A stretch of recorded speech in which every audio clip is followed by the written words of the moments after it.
Picture the smartest woman you know. Calm, composed, always 2 steps ahead, right? Except intelligence rarely looks like that up close. Sometimes it looks like talking to yourself at midnight. Sometimes it's forgetting your keys, but remembering a random fact from a documentary you watched 5 years ago, word for word. Sometimes it's staring at the ceiling at 1 a.m., solving a problem from 3 weeks ago that nobody asked you to solve. A sharp mind doesn't switch off just because the day ends, and that creates 10 strange, often misunderstood habits most people never talk about. If even 3 of these sound like you, stay until the end. The last one might be the most revealing. Sign 1. Your brain switches on right before sleep. The exact moment your head hits the pillow, your mind decides to throw a party. All day, it was quiet and distracted, but now, in the dark, ideas, solutions, and random memories start rushing in all at once. A problem from work, a conversation from 3 days ago, an idea for something you'll probably never build, all showing up uninvited all at once. This isn't just stress keeping you up. During the day, your brain is busy reacting to the world around it. Messages, tasks, people. Once the noise fades, it shifts into a different mode. The default mode network, the part of your brain that lights up when you're not focused on anything specific. It's the same system behind daydreaming and those random aha moments in the shower. You assume something's wrong. Why can't I just switch off? But it's the opposite. Your brain didn't stop working all day. It was waiting for silence to process everything it absorbed. Your brain isn't broken. It's just finally being heard. Sign 2. Intense, short-term obsessions. It's 2 a.m., and you're 17 tabs deep into a topic you can't even explain, a cold case, a conspiracy theory, the history of a random country, the mating habits of octopuses. One link led to another, and now you know more about this than anyone you'll ever meet. 3 days from now, you won't remember why you cared. This is your brain's novelty system at full power. A curious mind craves new information the way some people crave new places. The obsession isn't random. Your brain is building an entire framework around a topic, absorbing everything it can, then quietly filing it away once the picture feels complete. People call this flaky. She loses interest so fast. But it's not a lack of discipline. It's a mind that learns in bursts, going deep instead of staying shallow. You don't lose interest. You finish the chapter, and your mind turns the page. Sign 3. Replaying conversations. The night rewind. You're lying in bed, and out of nowhere, a conversation from this afternoon starts playing on repeat. Every word, every pause, every look someone gave you that you're now replaying in slow motion. Did that comment sound sarcastic? Why did they pause before answering? You weren't even thinking about it an hour ago, and now it's the only thing in the room. This is rumination, but not the anxious kind people think of first. It's your brain running a debrief, fine-tuning how you read people, how you came across, what the subtext really was. It feels exhausting, like your mind won't let go. But this habit usually belongs to people with sharp social awareness, minds that take connection seriously enough to study it afterward. Even your conversations get a second draft. Sign 4. Forgetting basics, remembering useless trivia. You walk into a room and completely forget why you're there. You stand in the kitchen, blank, trying to reverse engineer your own intentions. But mention a random fact from a documentary you watched 4 years ago. The lifespan of a tardigrade, the population of a country you'll never visit, and you'll recite it almost word for word.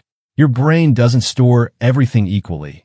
It prioritizes based on how interesting or conceptually rich something is, not how important it's supposed to be. Routine stuff, keys, dates, names, gets filed under autopilot. A strange, layered idea gets locked in for years, taking up real estate that should probably be reserved for your own schedule. This isn't carelessness. It's a filtering system, just calibrated for ideas over logistics. Your mind isn't forgetful. It's just selective about what's worth keeping.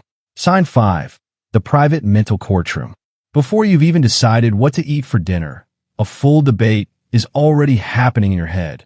One side building the case for pizza, the other cross-examining it about cost, calories, and whether you deserve it tonight. 20 minutes later, the actual decision still hasn't been made.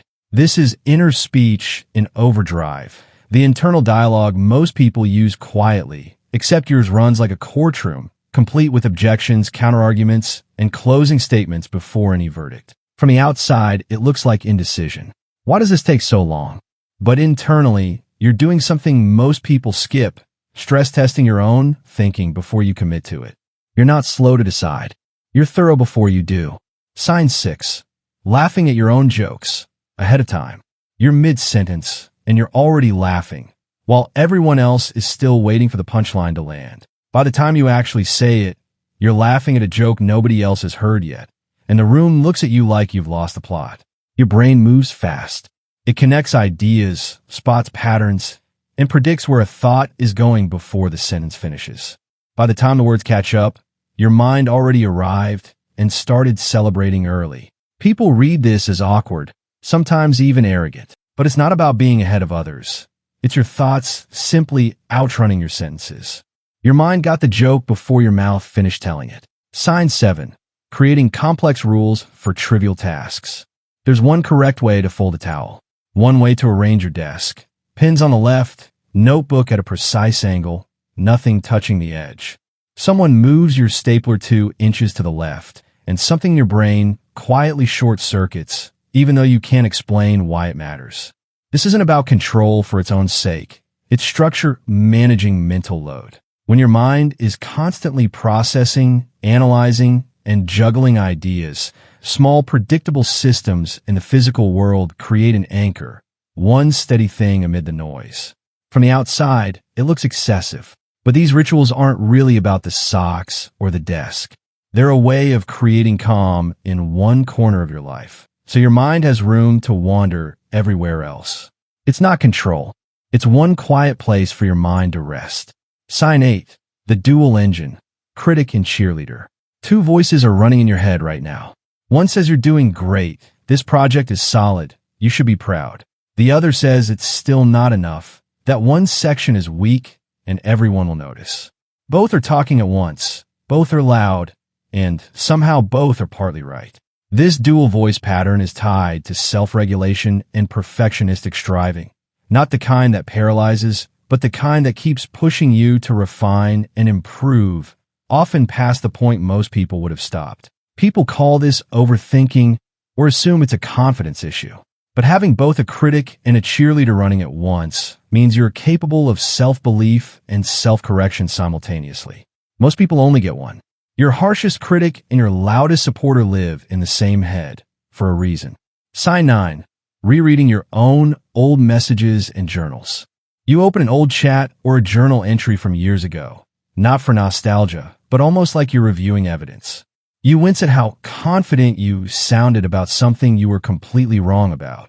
You notice a sentence that, looking back, was the first sign of a much bigger change. This is narrative identity at work, the way we make sense of who we are by constructing a story out of our own past. Rereading old thoughts lets you see your growth in real time. What used to matter, what you got completely wrong, how far you've actually come. It feels strange, like studying a stranger who shares your name. But it reflects something rare, the willingness to confront your past self honestly, instead of remembering it the way you'd prefer. Most people carry their past quietly. You go back and actually read it. Sign 10. The silent observer. Because you're too busy reading everything no one else notices. The slight tension between two people pretending everything's fine. The joke that landed a little too hard. You catalog all of it before you've said a single word. This is introversion paired with high sensitivity to stimuli. Social spaces are loaded with information, tone, expression, subtext, and a mind that's constantly analyzing absorbs all of it, whether it wants to or not. Eventually, that input needs somewhere quiet to be processed, which is why you sometimes disappear from a group chat or a party without much warning. People mistake this for being distant or checked out. But silence in a room often means you're the one paying the most attention, and stepping away afterward isn't avoidance. It's recovery. You're not missing the moment. You're absorbing more of it than anyone else in the room. 10 habits. One thread running through all of them. Intelligence isn't loud. It doesn't always look like confidence or perfect composure. Sometimes it's a mind that won't switch off at night. Sometimes it's replaying a conversation hours after it ended. Sometimes it's a private courtroom deciding what to eat for dinner and somehow still losing. If you saw yourself in 3 of these, or all 10, that's not a coincidence, and it's definitely not something to fix. It's just how a busy mind runs when nobody's watching. Comment which one hit closest to home. Send this to someone who needs to see it. And if you want more of this, subscribe to this channel, because understanding your own mind is just the beginning.